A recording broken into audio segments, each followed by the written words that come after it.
Dari halal bihalal ini saya juga kemudian jadi berpikir dan merenung gitu. Kalau Pak Dudung jadi capres, ini gampang dinarasikan gitu. Seorang mantan anak loper koran gitu ya, jadi presiden Indonesia. Ini kan dekat sekali contohnya dengan kita gitu. Kita ketika masa kecil, mungkin kita juga pernah jualan gitu ke sekolah. Pernah juga jadi loper koran. Dekat dengan kita, dengan mayoritas masyarakat Indonesia gitu.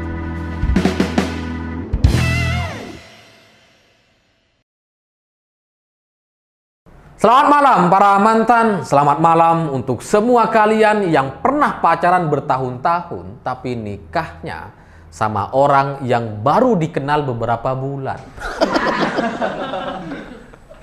Banyak ya cerita kayak gitu. Cerita politik di Indonesia menurut saya kurang lebih sama gitu. Karena kalau kita mau perhatikan, kita renungkan, ambil contoh misalkan Amin Rais gitu ya, yang dulu digadang-gadang sebagai pemimpin masa depan Indonesia, tapi faktanya sampai hari ini belum pernah satu kali pun Amin Rais bisa maju sebagai calon presiden. Atau tahun 2014 lalu ada Abu Rizal Bakri yang begitu percaya diri memimpin Golkar, partai besar waktu itu, siap maju sebagai capres, yang kalau datang ke tempat-tempat dia sudah ditirakin presiden, presiden. Nggak bisa maju sebagai capres gitu ya. Dan kalau kita perhatikan presiden-presiden Indonesia pasca reformasi, termasuk Pak Jokowi, ini kan sebenarnya muncul di luar prediksi gitu. Siapa yang sangka Habibie akan jadi presiden menggantikan Soeharto, Gus Dur jadi presiden, lalu kemudian digantikan sama Ibu Megawati, tiba-tiba muncul SBY dan menang. Apalagi Pak Jokowi, 2 tahun sebelum Pilpres, dia masih ada di Pilkada DKI. Masih kampanye Pilkada gitu. Tiba-tiba tahun 2014 jadi capres, menang 2 periode lagi. Jadi semuanya di luar prediksi gitu. Nah, di tahun 2024 nanti, saya meyakini gitu, masih ada satu nama, di luar nama-nama yang sudah digembar-gemborkan oleh lembaga survei, yang nantinya orang ini akan maju sebagai capres. Karena kalau kita lihat nama-nama yang sudah disodorkan oleh lembaga survei, mulai dari Anies Baswedan, Ganjar Pranowo, Prabowo Subianto, Airlangga Hartarto, AHY, Caimin, Puan Maharani, Erick Thohir, wah siapapun lah itu gitu ya. Ini kan semuanya kayaknya tuh ya kurang greget gitu, kayak sama aja gitu ya. Kita bingung prestasi mereka apa, kita bingung dengan kinerja atau apa ide dan gagasan mereka untuk Indonesia. Susah gitu. Kalau kita tanya misalkan nama Anies Baswedan, apa prestasi Anies? Formula E. Atau apa gitu. Susah jawabnya. Pak Ganjar juga sama, Prabowo, semua sama gitu. Ada mungkin juga Erick Thohir gitu ya, yang lumayan kinerjanya di BUMN. Tapi itu juga susah dipahami gitu. Dan kalau kita mau perhatikan gitu ya, kalau nama-nama ini dipaksakan maju di Pilpres 2024 dan cuma ini pilihannya, kayaknya kok masyarakat kurang semangat untuk milih. Selain soal kinerja dan gregetnya gitu ya, saya meyakini bahwa cerita Jayabaya di masa lalu itu akan terulang dan akan terjadi gitu. Menurut ceritanya, presiden setelah Pak Jokowi itu punya 3 kriteria. Pertama, orang ini muncul dari kalangan bawah katanya. Ya kita belum tahu siapa. Lalu kemudian orang ini muncul tiba-tiba. Muncul saat orang-orang sudah membicarakan orang lain sebenarnya gitu ya. Ya sama seperti sekarang ini gitu ya. Di survei ini nggak ada namanya gitu. Lalu kemudian orang ini mampu menyelesaikan permasalahan di Indonesia. Ketika masalah di Indonesia itu sangat-sangat pelik, dia muncul sebagai solusi. Dia berani menyelesaikan permasalahan gitu. Cuma sekali lagi, saya masih bertanya-tanya, ini siapa gitu. Dulu saya sempat berpikir Budi Gunadi, Menteri Kesehatan kita. Karena Pak Jokowi sangat-sangat suka dengan menteri ini gitu. Dan terbukti setelah Budi Gunadi menjadi Menteri Kesehatan, aturan-aturan terkait pandemi itu jadi lebih rasional gitu ya. Jadi lebih logis, lebih nggak semraut lah, lebih tertata gitu. Mungkin Budi Gunadi, saya sempat berpikir seperti itu. Tapi ngelihat pergerakannya sampai sekarang belum kelihatan gitu ya. Saya berpikir mungkin ada calon lain, nama lain gitu. Cuma kan pertanyaannya, orang ini harus menyelesaikan permasalahan di Indonesia sebelum jadi capres. Masalah di Indonesia itu apa? Pertama mungkin soal ekonomi, kesenjangan sosial gitu ya. Atau masalah radikalisme. Kalau masalah radikalisme, udah jelas tuh. Dari nama-nama yang ada di lembaga survei hari ini, sampai yang masih 1 koma itu pun, itu juga nggak ada yang menyelesaikan permasalahan radikalisme. Nggak ada yang berani bicara secara terbuka gitu. Menantang Habib Rizik misalkan. Nggak ada gitu. Nah, pertimbangan lain soal, bukan hanya soal cerita Jayabaya gitu ya. Pertimbangan lain soal psikologi masyarakat. Karena menurut pola-pola yang akan menjadi presiden Indonesia, itu kan selalu bergantian gitu. Dari militer, sipil, dari Pak Soeharto militer, kemudian sipil, ada Habibie, Gus Dur, Ibu Megawati, di era transisi, kemudian militer lagi, SBY gitu ya. Setelah militer, sipil, Pak Jokowi. Nah mestinya setelah ini itu kan militer lagi. Yang muncul dalam banyak benak masyarakat hari ini, kalau misalkan kita punya pemimpin militer, mungkin kita lebih setuju dengan, atau mungkin selama ini tuh banyak diberitakan Andika Perkasa. Karena ya orangnya cukup eksis di media dan media sosial gitu ya. Cuma kan pertanyaannya, dari partai mana Andika Perkasa akan maju? Ada masalah yang cukup serius dari seorang Jenderal Andika Perkasa gitu, karena suka nggak suka, beliau ini kan adalah menantu dari Hendro Priyono, dan Hendro Priyono sendiri itu adalah bagian dari partai PKPI gitu.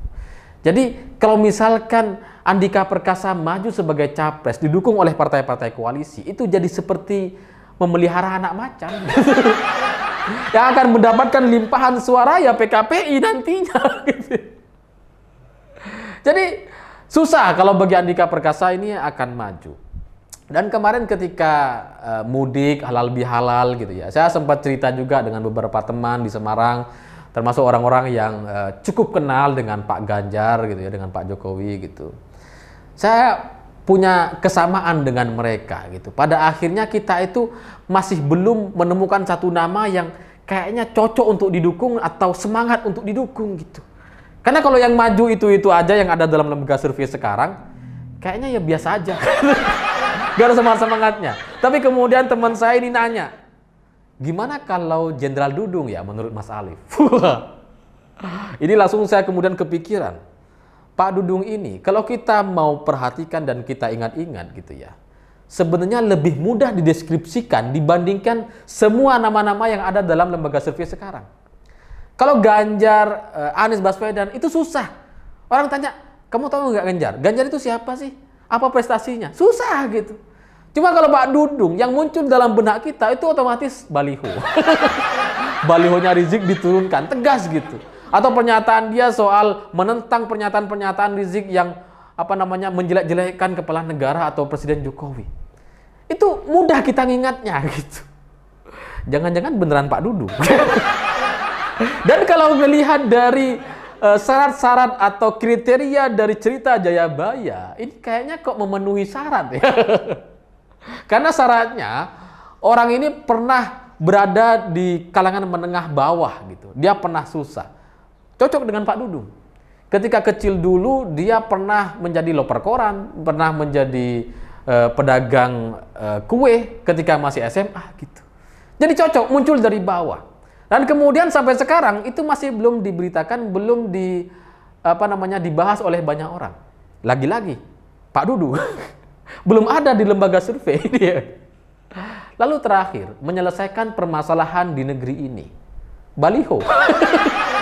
Ya radikalisme gitu ya.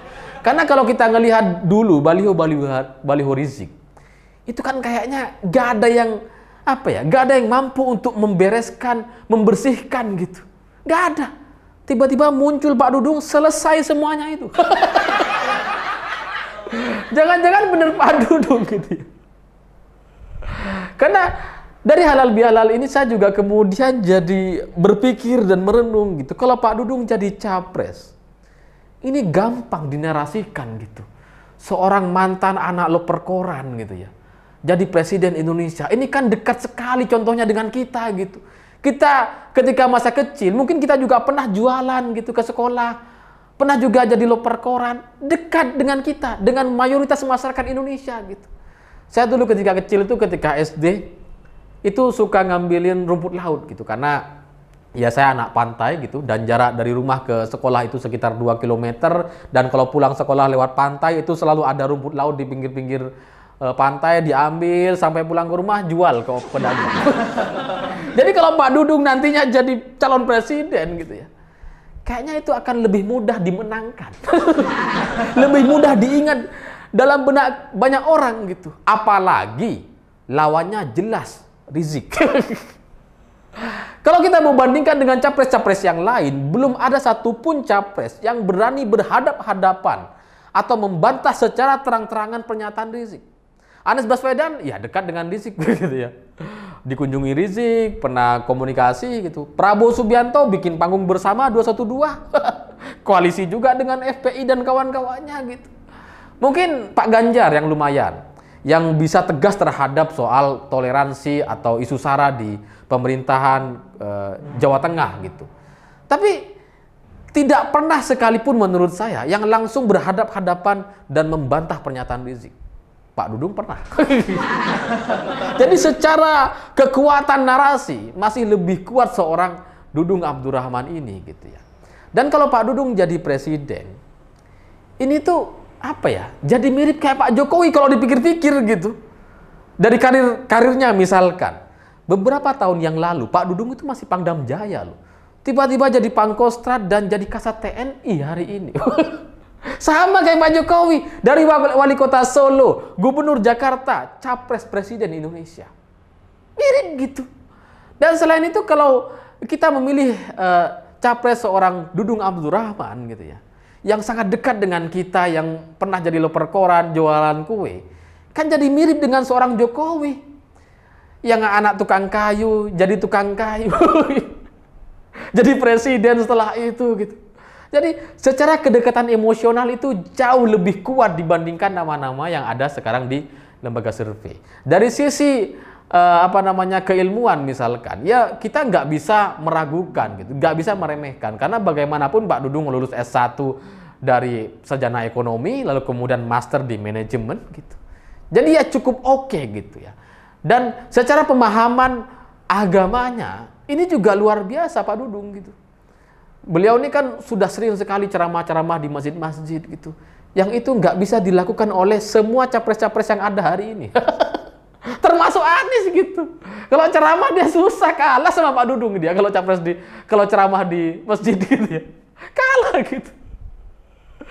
Jadi kalau misalkan Dudung Abdurrahman yang dimaksud sebagai nama di luar lembaga survei yang akan dicapreskan tahun 2024, ini bagi saya masuk akal gitu. Dari militer masuk kriteria dari cerita Jayabaya gitu ya, dan tegas soal sikapnya kepada kelompok-kelompok radikal, dan itu akan lebih memudahkan bagi Pak Dudung untuk memenangkan kontestasi karena lawannya siapapun itu pasti akan didukung sama FPI.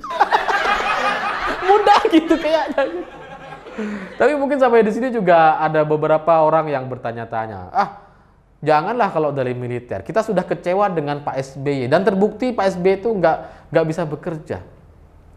Ya mungkin benar juga sih gitu. Tapi kalau pertimbangannya kita seorang AHY bisa maju dalam lembaga survei gitu ya, apalagi Pak Dudung, jenderal. Kalau ada jenderal, ngapain kita pilih yang mayor? Dan Pak SBY gitu ya, itu nggak sama dengan Pak Dudung. Karena Pak SBY ketika mau jadi Kasat TNI waktu itu nggak direstui sama Gus Dur. Jadi dia batal jadi Kasat. Padahal dia sudah direkomendasikan sama Wiranto tuh. Bahkan Wiranto katanya sampai bolak-balik 3 kali menghadap Gus Dur untuk mengajukan SBY agar dilantik sebagai Kasat TNI. Tapi ditolak sama Gus Dur. Sampai akhirnya negosiasi kompensasinya adalah SBY jadi menteri. Karena Gus Dur gak mau SBY jadi Kasat gitu waktu itu. Akhirnya dia jadi menteri Pak SBY gitu ya. Beda sama Pak Dudung. Karirnya tuh melesat gitu, lancar aja gitu ya. Tiba-tiba jadi Kasat aja. Jadi mestinya lebih bagus, lebih baik daripada SBY gitu. Secara takdir, karir militer gitu. Dan keilmuannya gitu. Jauh lah dibanding Pak SBY gitu. Lagian Pak SBY itu kan anak tokoh gitu. Nggak pernah dia ngerasain susah. Beda lagi sama Pak Dudung gitu. Sangat-sangat berbeda. Jadi saya nampaknya kalau misalkan Pak Dudung maju sebagai capres, saya akan dukung Pak Dudung. Cuma kan masalahnya mau maju dari partai mana? Pak Dudung mau maju dari partai mana ini kalau mau dicapreskan gitu ya. Dan beberapa hari terakhir gitu ya, saya melihat nampaknya gitu ya, PDI Perjuangan punya arah yang berbeda. Sebelumnya kalau kita lihat di banyak lembaga survei, di banyak skenario yang coba dipasangkan itu kan muncul Prabowo Puan atau Sandiaga Puan atau Ganjar Puan gitu. Seolah-olah PDIP ini hanya akan jadi orang kedua atau hanya jadi wakil saja. Tapi beberapa hari terakhir kemarin, Puan Maharani dengan sangat-sangat yakin mengatakan bahwa PDI Perjuangan akan punya capres sendiri, bukan cawapres. Jangan-jangan beneran Pak Dudung yang dimaksud gitu ya. Ya karena bisa aja gitu. Karena Ibu Mega ini kan sangat teliti, sangat anti terhadap kelompok-kelompok radikal gitu, dan sangat-sangat serius gitu. Dibandingkan partai-partai lain, kalau masalah radikalisme, cuma PDI Perjuangan yang konsisten dan tegas. Karena kalau Gerindra misalkan Prabowo, ya pernah berkoalisi sama FPI, Demokrat ya begitulah mereka, PKS apalagi gitu ya. Satu-satunya partai yang menolak PKS, bukan menolak sih, satu-satunya ketua umum partai yang tidak menemui PKS, cuma Ibu Mega. Jadi ada peluang, ada kemungkinan dari Pak Dudung, Jenderal Dudung Abdurrahman untuk maju dari PDI Perjuangan. Bisa gitu. Karena kalau ngelihat dari nama-nama yang sekarang dicalonkan, itu kayaknya kurang ada yang greget. Ya cuma ini baru perkiraan. Ini hanya prediksi. Meskipun dari bisik-bisik yang saya dengar, memang ini sudah dipersiapkan. Yang namanya dipersiapkan itu bisa maju, bisa enggak. Namanya juga dipersiapkan gitu ya. Tapi ya saya berharap beneran Pak Dudung yang maju sebagai capres, sehingga ini lebih asik, lebih jelas arah negara kita gitu. Dan ke depan mungkin juga Pak Jokowi bisa jadi mentornya Pak Dudung secara nyaman dan aman gitu. Karena kalau misalkan Anies jadi presiden, Pak Jokowi kan kayaknya susah mau komunikasi gitu ya. Kalau Pak Ganjar kayaknya dia asik sendiri, kayaknya lebih vokal, lebih pro lah di sosial media dibandingkan Pak Jokowi. Susah semua ini. Kalau Prabowo ya gitulah dia. Tapi kalau Pak Dudung kayaknya masih bisa tuh. Masih bisa berkomunikasi dengan Pak Jokowi nyaman, asik, sehingga pembangunan ke depan itu jauh lebih teratur, jauh lebih berkesinambungan gitu. Ya saya nggak tahu apakah nantinya Pak Dudung akan maju atau enggak, tapi catat aja gitu. Kalau sampai nanti Pak Dudung jadi capres, ingat video ini. Pertama kali yang mengatakan ini di publik, pakar mantan. Ya kita lihat aja nanti gitu ya, karena ini masih panjang ya, meskipun di dalam sudah tidak sepanjang yang kita perkirakan. Saya mikir itu. Terima kasih sudah menonton. Begitulah kura-kura.